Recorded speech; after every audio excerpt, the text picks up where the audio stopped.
Hi guys, I did not want to say anything, but I realized that a lot of people might want to leave a comment before you get to the part of the video where I will say something. That is why I'm pausing to talk about this quickly.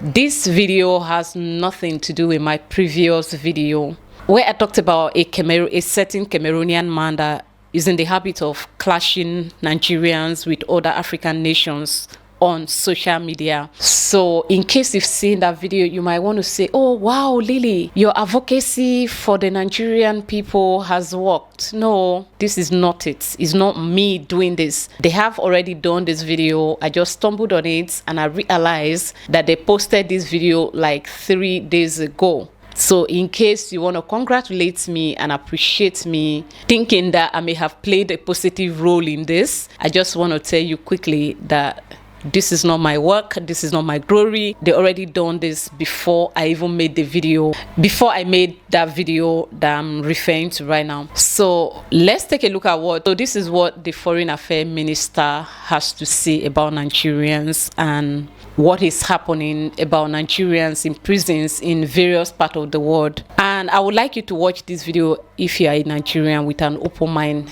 Keep the jealousy you have for my channel out. Keep the hatred that you have for me or the disregard that you have for me, probably because I have not spoken in favor of your tribe or in favor of you as a person, or take side with you even when you are wrong and you know in your hearts that what you did is wrong. Keep all those things aside, or I have not really advocate for Yahoo boys to continue to destroy the reputation of every Nigerian. I have accepted that my country needs to work on itself. I have said that I love Ghana jollof more than Nigerian jollof. At some point, and even up till now, I have chosen Ghanaian men, even though I stated the reason why, over Nigerian men. I have openly stated that I love living in Ghana, even though I miss home. Put all those things away, or I have dragged your family member at some point or your friend because they said what I don't stand for on here. Anything I have done, anything, your favorite YouTuber or whatever, I have done something wrong, keep it aside. Or you just hate women because you can't stand them. You just cannot understand. You can't understand why women exist. Keep it aside. I understand. The Lord is your strength and you shall find light. If I were you, I would love you to keep all those energy aside and listen. Before I will say something, please let's listen to the Foreign Affairs Commission, her latest interview and what she's doing for Nigerians from around the world. If you're a Nigerian, don't go nowhere, especially if you live abroad. Wetin I won't tell you now, you go like them. But make we hear wetin Madam talk first before we go reach that part. Because me self, I get something to say. What they just saw, what exactly is playing out here, and how much intervention has the government come through for these ladies? I didn't see the video. Oh. Maybe you can just tell me about it. I didn't see the video. Okay, because we saw the video. Oh dear, can you see the video now, madam? Okay, yeah, I can see it now. Yeah, what country is that? Mali. The ladies in the prisons in Mali. Okay, yeah. So you can respond to it. My question was, yes, for the Mali, for the situation in Mali, they're actually in prison for one offense or the other. But like I said, even in Mali, we brought back several Nigerians. I remember the last one we did, we got a C-130 plane, not the most comfortable plane to fly in, but we brought about 40 back. So those girls are actually in prison in Mali for one offense or the other. But I think we have about 70. But the Nigerian mission has been going to the prison to see how they can be released. But you see, they claim a crime was committed, so there are processes to get them out. They are different from those that you pick up on the streets for one reason or the other. So yes, the Nigerian embassy has been working on that. And then cases like this ones in Mali, in Libya, now are handled by the Office of the National Security Advisor, because there are serious security implications, particularly places like Mali, like Libya. But yes, the Nigerian embassy, I spoke to one or two of them, and the processes are, but the thing is, they were locked up, they are in prison for one offense or the other, whether rightly or wrongly, but they are in prison for one offense or the other. So the Nigerian mission has been having conversations with the Malian authorities, and then once that is sorted, the Office of the National Security Advisor will find a way of getting planes to bring them back. But again, the message is still all the same. You know, we don't have to go to these countries and, you know, get into this kind of trouble. But we will as, I don't know. So, like I said, I was offered the Office of the National Security Advisor and the Ministry of Foreign Affairs itself. They're actually, you know, on this matter, but it's going to take some process. Thank you for your time. And as Jeffrey said, we're going to start with the heavy lifting. So from Mali, I want to go to Dubai, Nigerians in the UAE.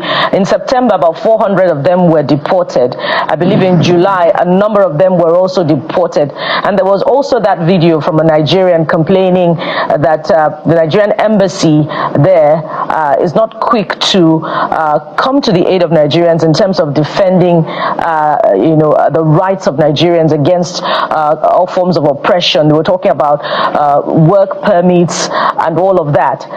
Is there anything in bilateral agreements with countries where Nigerians are that can be invoked to defend the rights of Nigerians against harassment and unfair practices, particularly when the case is not one about irregular migration? And while you answer that, perhaps you would also want to speak to the reasons why those Nigerians were deported from the UAE. Okay, for the UAE, don't forget that UAE gave almost 6 months, 1 year of grace to say if you don't have your documents, leave our country. And we also, you know, told Nigerians that they offered free flights and said, you know, we don't want illegal immigrants in our country. So those who wanted to seize the opportunity actually came back on those flights, and they made it clear that they're going to be very hard, that they want to clear their country of irregular migrants. And they made that very, very clear. That was before the issue of UAE and travel and all that. And so now what they're doing is actually rounding them up. If you don't have your documents, they keep them in a place and bring them back. Now there are two categories have been brought back from the UAE. Again, the Office of the National Security Advisor handles that, because again there are security implications. Those that have been in prison and allowed to come back home, and those that they've rounded up and say, look, you just have to go back to your country. So another set, I think about 3 sets have returned, and more will be returning. They'll keep them, but what we tell them is, even while they're there, treat them with dignity and speed it up. So the next batch will be coming. Another 400 will be coming back because they've been rounded up without their documents. And they're not just Nigerians, they're irregular migrants. And they made it clear for over a year, even provided free food, free transportation, and said, if you don't have your documents, we don't want you in our country. So another set will be brought back, and they'll be brought back as regularly as they are getting. But there are a few cases of, I have my documents and they brought me back. 1 or 2 cases, at least we solved 2 of such cases where we realized that, well, the guy had irregular documentation. It was caught up in the wrong place, and they listened to the plea. But you know what? If they round you up because you don't have your documents and they have to bring you back, I don't know how much, intervention Nigeria can do in that regard. But what we say is that treat them with dignity, bring them back on time, because parents call or they can't hear from their relatives, and we get to know that, well, they've been locked up because, not locked up, they've been rounded up because they are there as irregular migrants. So again, is a matter that is handled by the Office of the National Security Advisor, because again, there's security implications. Some are actually serving their jail terms there, and when they come, their biometrics are taken and all that.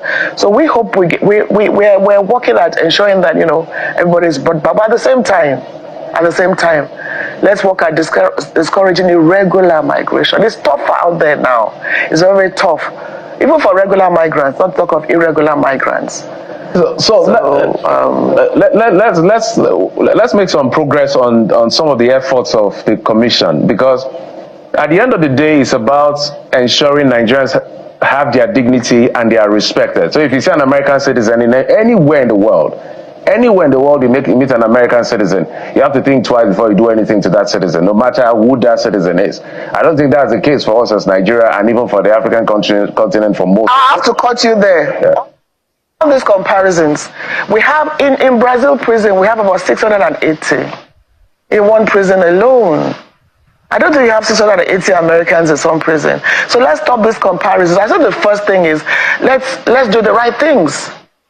But no matter what happens, I can tell you, I personally brought a President Buhari. We brought back 10,000 Nigerians from Libya detention. You're looking at one side of the mirror. And they're still going. No. So what I'm saying is that yes, the welfare of Nigerians is paramount. As I speak with you, I've brought back, as I speak with you yesterday, another 12.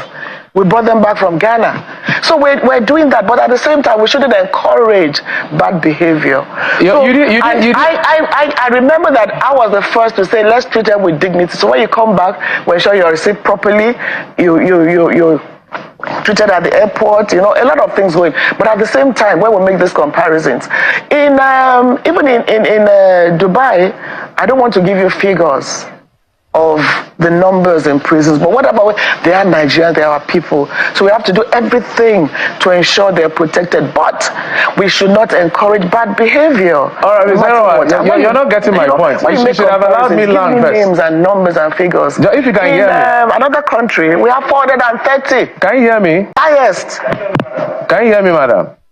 You didn't allow me land on my thoughts. You were presuming maybe what. I think Madam Abike has as much para for body as I get. Me personally, when you see Sudan, so I dey vex.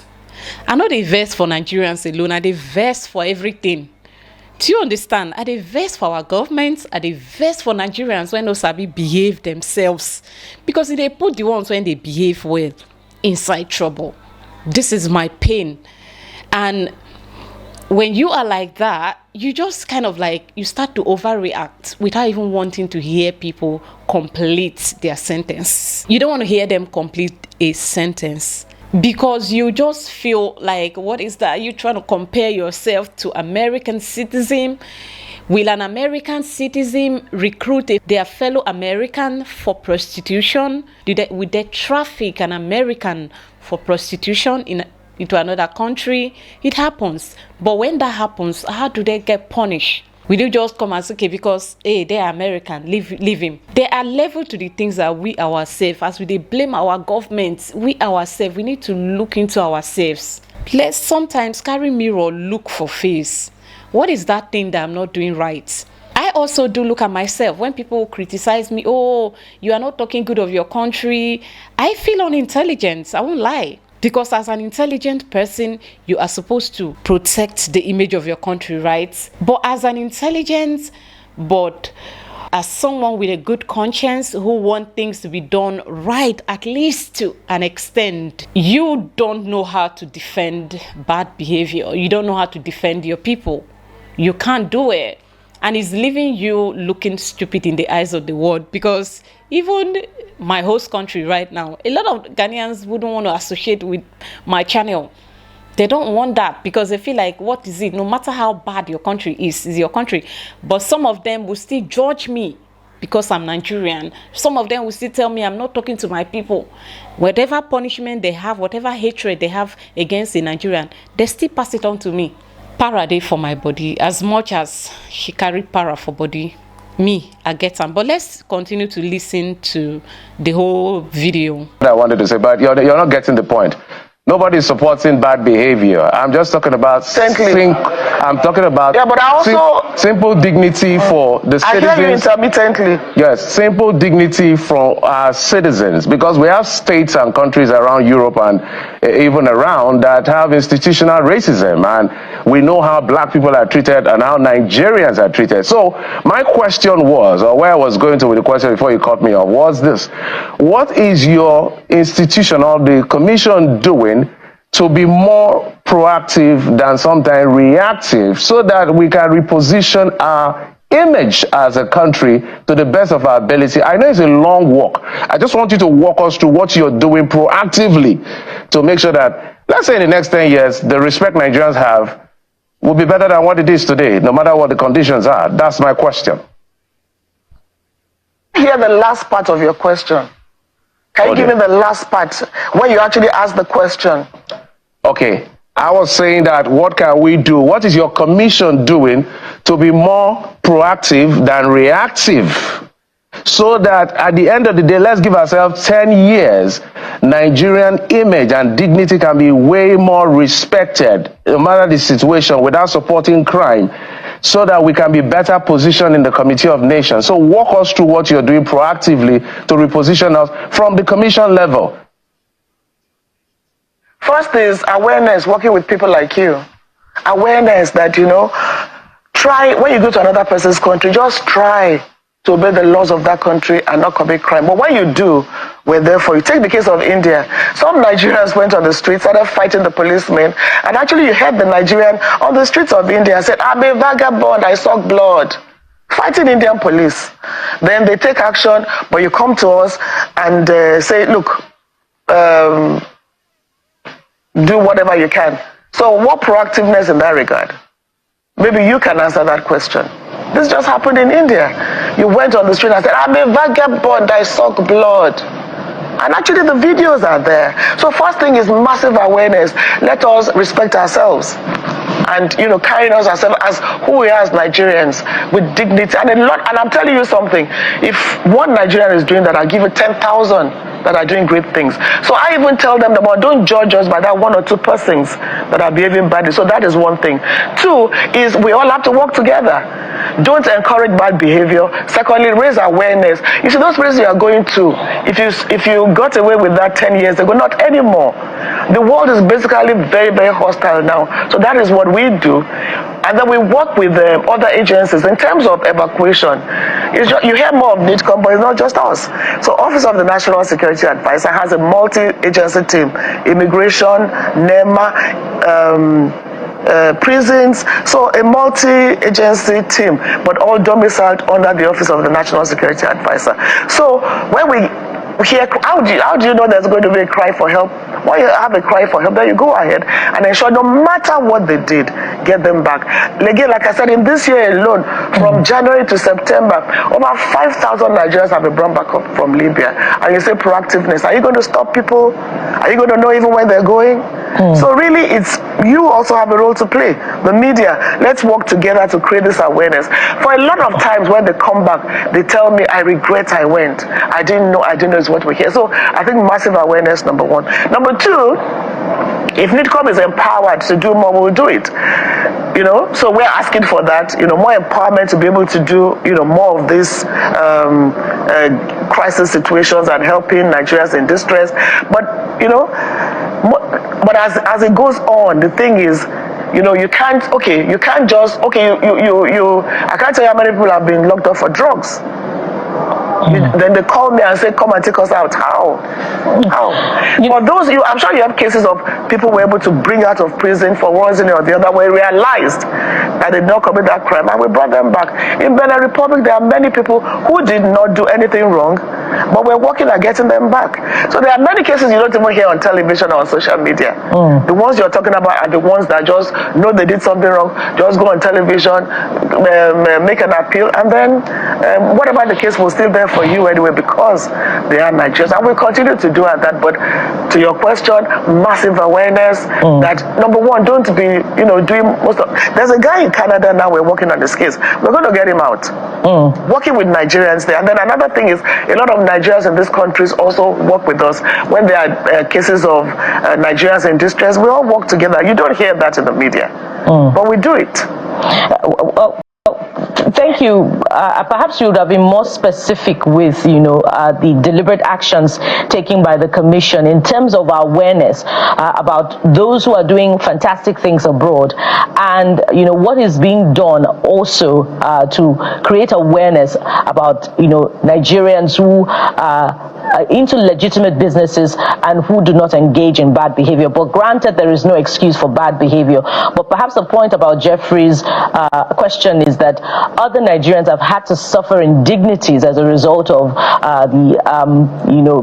bad conduct of others who impact on the image of the generality of Nigerians. I have suffered harassment, at a particular international airport, which I would not name, of another country. But back to the issues at home that are fueling this mass migration.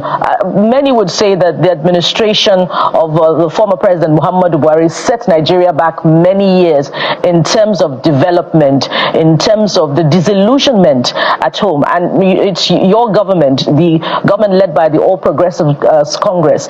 Things have not particularly gotten better, even under this administration, with inflation reaching an all-time high, and in many sectors Nigerians are losing professionals. Yeah, I was happy to see the video on the internet this morning of the day I'm filming this video. I'm happy to see it, and I felt like, okay, let me bring it on here because I have been on this. For me, my channel is not made for the views alone. I am at that place in my life where I feel like, as a Nigerian, since I'm affected for being Nigerian, and I know there are other Nigerians that are affected as well for being Nigerians. It's not like they have done anything wrong. It's just that stigma of being Nigerian. And I feel like, okay, but they are not on social media because they are just not on social media, so they don't really speak out. And I feel like my voice represents those set of Nigerians. For me, if you ask me, the way forward is Nigerians in Nigeria should stop demoralizing coming back home. If you ask me, I will say we should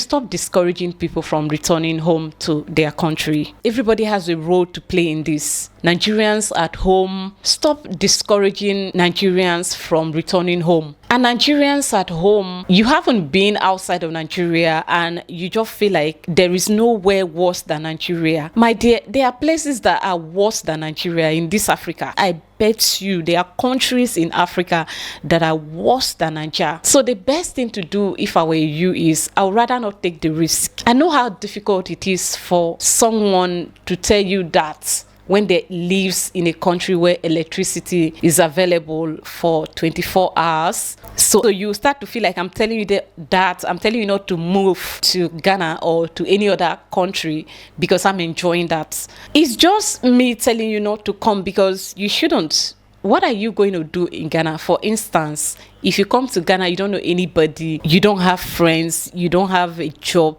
I mean, what job exactly? I keep saying it, and some people get angry when I say that. There are no jobs in Ghana for you as a Nigerian. In terms of the labor market in Ghana, Ghanaians are struggling with the labor market. So if you're coming to work here, and even let's say there are jobs opportunities for health workers, which I'm sure you can get a job because I've seen a couple of Nigerians at hospitals here in Ghana. I mean, the public hospitals, please. I've seen a couple of Nigerian nurses in various hospitals in Ghana. Even before you become a nurse or a doctor in Ghana, do you have all it takes to follow the rules that will get you the job? I mean, like the work and resident permit, which cost about $1,000 and above, coming from Nigeria. I mean, so when I say there are no jobs, I don't entirely say there are no jobs. But if you have $1,000 right now in Nigeria, that is close to 2 million naira.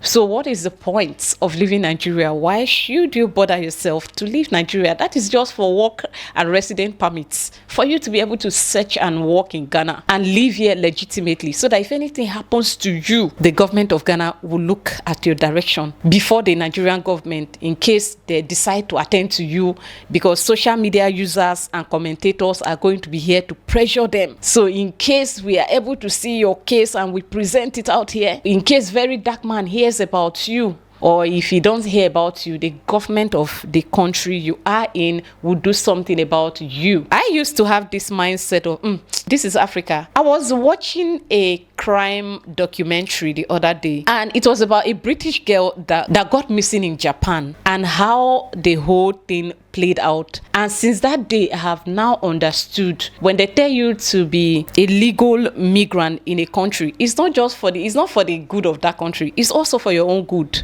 To be a legitimate, to be a documented immigrant in a country, it's not just for the government of that country, it's not just for the security of that country, but for you too. What if anything happens to you? Because the girl I'm talking about in this crime story, the British girl in Japan, I mean, she got into trouble. She got into some bad hands. A foreigner who lives in Japan also kidnapped her and unalived her. It's just that she's Britain. So her family has to move to that country for years to go in search of her, to mount pressure on the government of that country. And by the time they acted, finally, it was too late. The reason she came there, she entered Japan with a visa that she's not supposed to work with, but she ended up working. I believe that bad guy took advantage of the fact that, oh, she's foreigner and she's not supposed to work, but she's working, so let me take her, because he knew the law of the land more than her. She doesn't know. She thought it's fun, and by the time she works, and by the time before they know it, she's already out of here. So when they tell you to be documented, it's not just for the good of that country, it's also for your own good. So if you say you want to come anyway, you want to move out and you work for some time before you get the documents, it can be risky. Just stay back at home, trust me. If you have up to 2 million naira or 1 million naira, because right now if you say you want to move to Ghana legitimately and you do not have a family here, you do not have friends here that are ready to accommodate you, trust me, if you are coming here to do legitimate work, if you are coming here to be a proud Nigerian, a Nigerian that Nigeria is proud of, will hear of and be proud of, a Nigerian that change the mindset of your host country about Nigerians, a Nigerian that is changing the narratives. Do you know that for you to move from Nigeria to Ghana to reside and work here, you will need nothing less than 3 to 4 million naira, because you need at least close to 2 million for your papers, and you need like 1 million naira plus for your accommodation. They will not go eat before you get the job. That's why if you eventually get a job, which I don't know how to help you about that. So you see, these are the issues. And for Nigerians that are in Nigeria, someone tells you they are coming back, stop shaming them, stop discouraging them. It's not that bad. Home is not that bad. And for Nigerians that have lived and worked for many years in countries and you have been able to save money, return home so that other people can come. Go home and invest. Go home and create opportunities. Make home a place to be back home again. I know that the government is not doing enough. I cannot entirely blame you for not wanting to go home because you're afraid of harassment. Because when you are being harassed, the police is not doing their own. But even at that, it's not enough reason for you to go and risk your life. If you are a Nigerian, you are in the UK, you are in the US, you are retired, you don't want to be in the UK, you don't want to be in the US because it's expensive for you as a senior to live in these countries because of the bills you are paying. You are not working and your pension is not that great and you don't want to be broke and you want to go home. Don't move to other African countries. Stop the habit of moving to Ghana. Go home. Please go home now. Go home. Please go home. If don't be desperate to be in a place where you are not welcomed. Go home. Don't discourage people that want to go home. Please go home. Home is home. Nigeria is the only home that we have. Trust me. And in the face of all of this persecution that we are all facing around the world, if you agree with me, I will say we should allow ourselves to go through it. We should take it. I right now wish that the whole world deport us so we can go back home. Maybe in our pain, we will fix our country like Ghanaians did. When they came back in pain and tears and blood, they'll be like, okay, this is the only place that is home. This is the only place I can freely live. And for me, I always tell some people, I say, I wish they go deport us, where would they go? Not be to deport one person, no. Mass deportation. Send us, where would they go? Tell us to go, where would they go? Because there's difference between migration in search of opportunities, running away from home. The difference is clear. And what we are doing right now is no longer migration. We are running away from home. And this is where I have a problem. And it's causing disrespect. Waiting, they cause disrespect. Sometimes you will hear words that people will say to you for being Nigerian, and you begin to wonder, other people, are they feeling like me? I've been only me they feel am. I know some Nigerians are on antidepressant because you can't take it. They are the kind of hate that is heaping on us, because sometimes you just can't understand it. You can't understand why. And maybe in the face of this persecution is the voice of God saying to you, come back home. It's as if there's something about you as a Nigerian, regardless of where you live. There's something about you right now that people just can't stand, no matter how great of a person you are. Why don't we go home? Maybe this is where our respect will start from. Go home. Me like this now, because I don't have money, I would have gone home. I don't have money to go. I for don't go house. They don't pursue me for house. I for don't go. If you have money, you have saved, Bikonu, go house. Go to the house. Joe, go home. Go. So that the ones that want to move, they can move. Or maybe you create a job and employ people. For me, I live in Ghana. I have electricity. I pay my bills. I get what I pay for. But I have zero dollar in my bank account. I live from hand to mouth. It's not easy for me. No matter how expensive Nigeria gets, it can never be as expensive as Ghana is for a non-Ghanaian. Do you understand?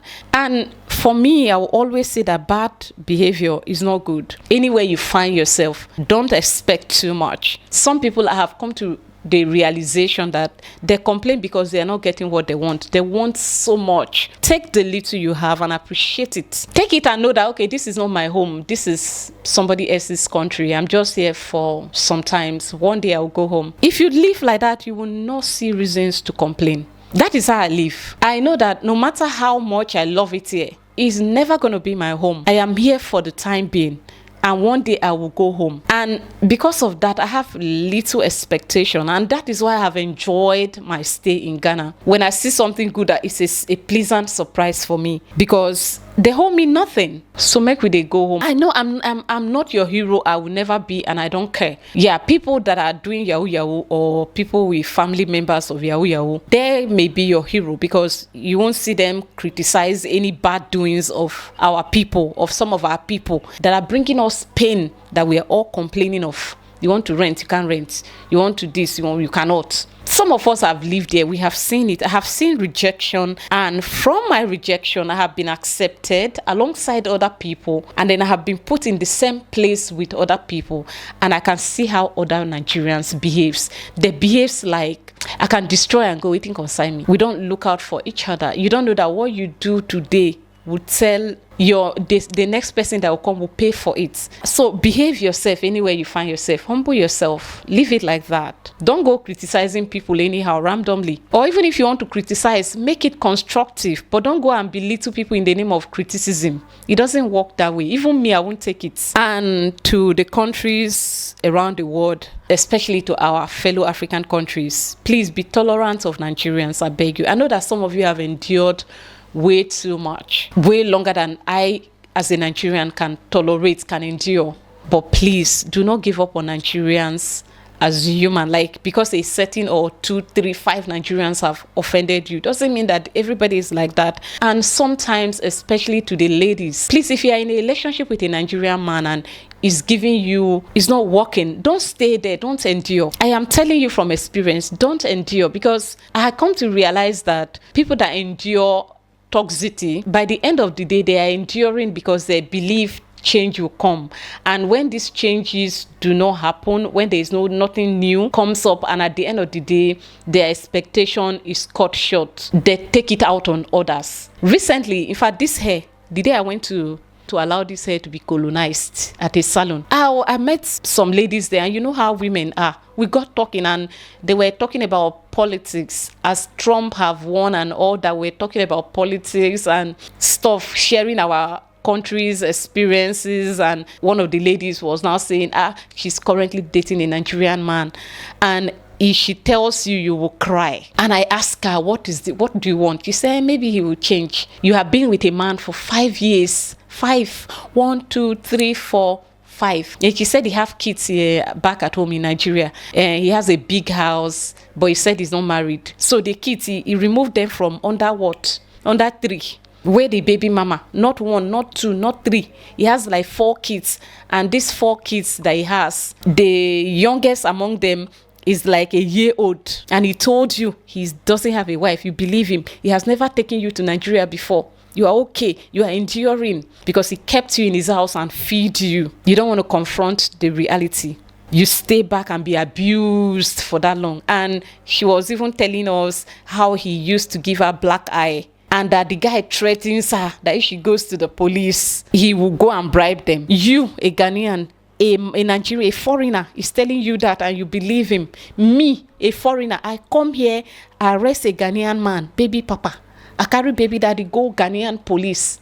I know what they did to him. This guy was detained instantly. And you allow you, a foreigner, to brainwash you to the extent that you believe him and you don't trust in your own system anymore. You don't want to go and check it out and see if it's working. Because I have children and I don't want to be targeted.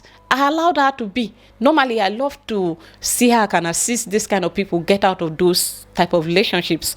But I'm sorry to say, I can only take this risk if it is worth it.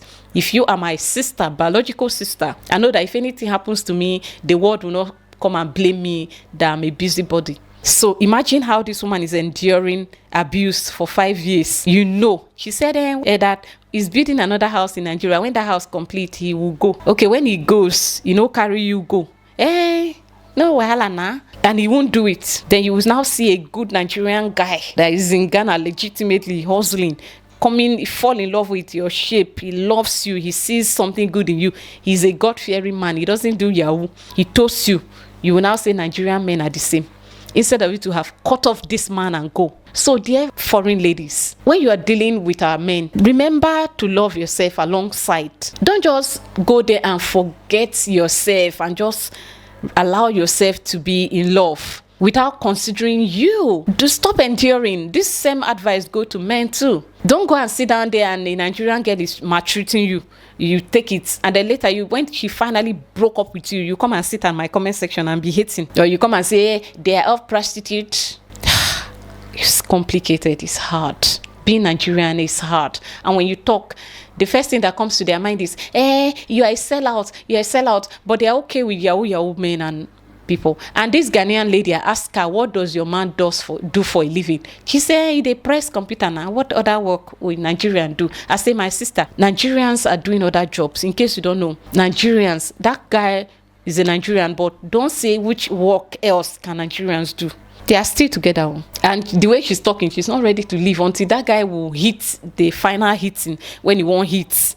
For Ghana, when you don't hit, use collect from Oyibo. When you don't hit Mugu, you don't collect. You leave her for Ghana here, go back to his family, and then she will start hating on innocent people.